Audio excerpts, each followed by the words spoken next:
Welcome back to some new r/petty revenge stories, where people share small victories over those who wronged them. I hope you had a great day. Thanks for all the likes and comments on the last video. And now, let's start with the first story.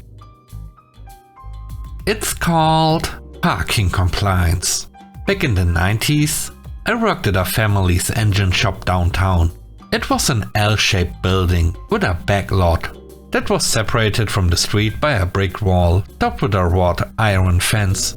The only access to the back lot was through the shop itself. On the other side of the building, we had a 20-spot parking lot that was completely open. The shop was just about 3 small blocks away from the local hospital.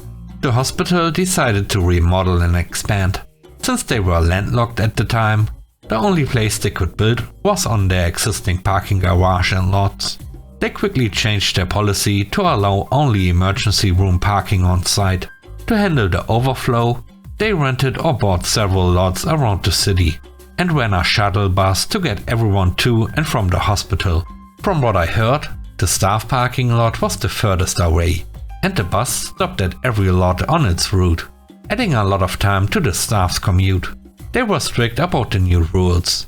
No staff parking in any lot other than the designated staff lot. This included visiting doctors and specialists. It wasn't long before our parking lot started filling up, because we were the closest business with an open lot. At first, we simply had any car with a hospital sticker towed. That worked for about 2 weeks. Then we started getting keys in the drop box with notes like, "Makes a funny noise when turning right. Have it ready by 2 p.m. We take these cars around the block for a test drive and jot down notes if we noticed anything unusual. Of course, the owners never wanted to fix the issues if we found something. My uncle, who ran the shop, got tired of this nonsense and came up with a brilliant solution. Used the backlot to store these new customer vehicles. I'd move the cars into the back, behind our customer and shop vehicles, right next to the fence so the owners could clearly see their cars. He then started charging a daily storage fee, plus an extra fee for every car we had to move to get to theirs. I'm not sure of the exact amount, but it was probably around $100 total for the day.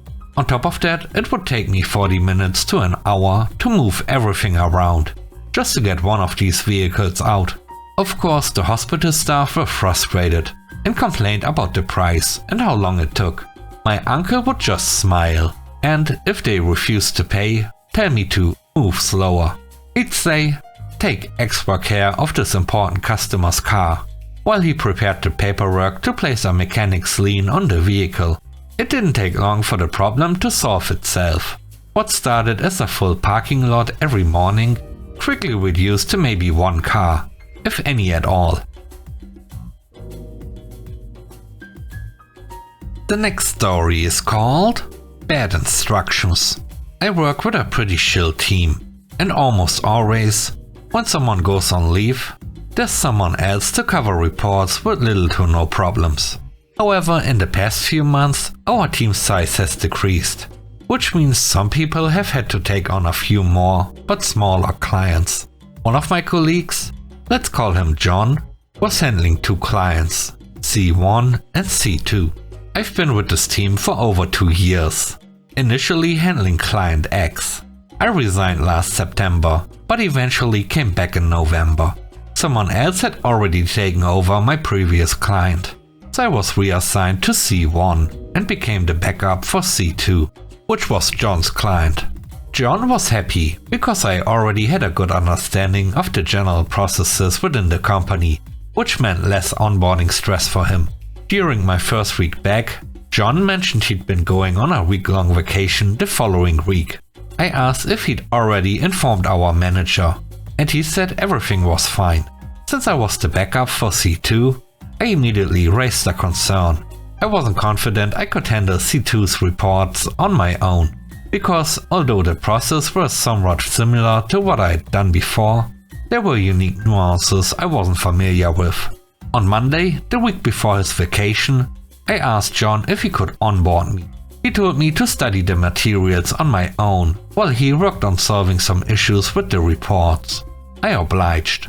On Tuesday, he introduced me to just one report. It took him about 10 minutes to explain, and then he left to work on other things. By Wednesday, our manager called a meeting with both of us and discovered that John hadn't officially asked for leave until that day. Our manager asked if I'd been fully onboarded for both C1 and C2. Before I could respond, John assured him I was 100% ready and capable of handling everything.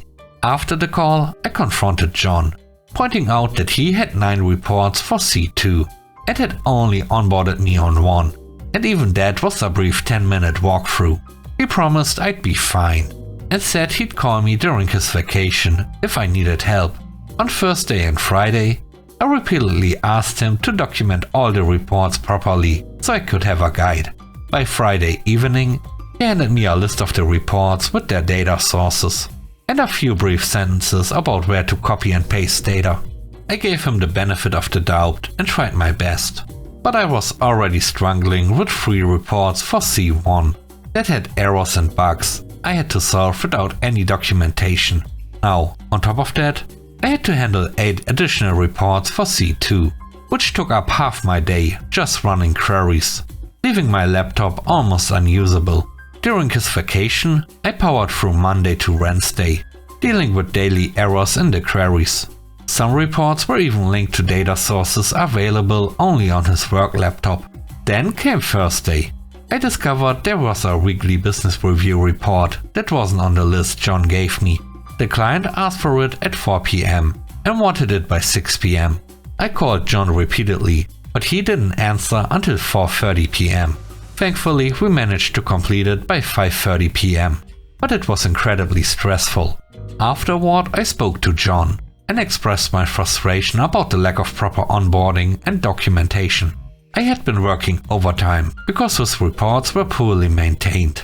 I told him this would be the last time I'd cover for him.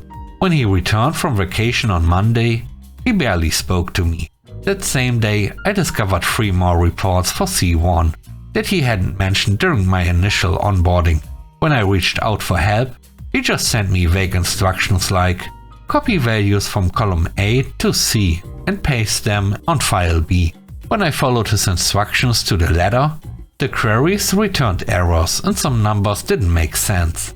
Still, I stuck to his guidelines, as he had assured our manager that he had provided clear and detailed instructions. Eventually, a misunderstanding arose because of one report. I followed John's instructions to contact someone for data, but that person was confused and escalated the matter to our manager. When our manager reviewed the reports, we found numerous mistakes and called a meeting with both of us. I explained that I was following John's instructions and didn't have enough context about the reports. John stormed out of the office and later blocked me on social media. In a private meeting with my manager, I admitted that I should have flagged the issues earlier. My manager, being understanding, gave me a stern reminder to always be transparent about problems. He asked why there was no proper documentation, why reports relied on files on John's laptop, and why the knowledge transfer had been so rushed. Reluctantly, I shared my observations. John wasn't very interested in learning about the client's product. He often left the office during downtime, and his reports were outdated and inefficient. My manager assured me he'd address the situation and reminded the team to document all processes by Q1 2025. He also shared a story about a former employee with similar habits, who was eventually let go. He plans to monitor John's performance and push for optimizations to avoid such issues in the future. The last story is called Quiet Time. This happened back when I lived in a dorm. I explained to my roommates that due to my insomnia, I can't just sleep whenever I want. I have to stick to a strict routine, sleeping from 11 PM to 7 AM. I politely asked them to avoid making too much noise during that time. This conversation came up after one of them decided it was okay to blast music at 11 PM. while I was trying to sleep. Unfortunately, they didn't like my request and took the issue to the dorm supervisor. The supervisor told me that the official quiet hours were from midnight to 6 AM. They said if I didn't like it, I could move out, but I didn't have the right to ask anyone to be quiet before midnight or after 6 AM. Alright then, here's the thing. My roommates usually slept from 2 AM to 7 AM and also took naps during the day, typically from 3 PM to 5 PM. So, according to the rules, I was well within my rights to make noise from 3 PM to 5 PM, right? That's exactly what I did. Every single day, during their nap time, I'd play music, chat on the phone, or have friends over. As a result, they couldn't get their daytime sleep anymore. Eventually, they realized they needed proper rest and decided to start sleeping at 11 PM, when I also slept. Problem solved, right? Not quite. Since their earlier behavior had disrupted my carefully planned sleep routine, I wasn't able to fall asleep anymore. And the rules still gave me the right to make noise from 11 PM to midnight. So that's exactly what I did. After another heated conversation, they finally asked me to stop and promised to respect my need for quiet during my sleep hours. From that point on, no one disturbed me while I slept. Thanks for watching the video. I hope you enjoyed it. If you did, please don't forget to leave a like, comment and subscribe. And if you have time, watch another one of my videos. Also, if you want to support me further, check out the channel membership or Patreon. And now, I hope you have a great day. See you soon. Bye bye.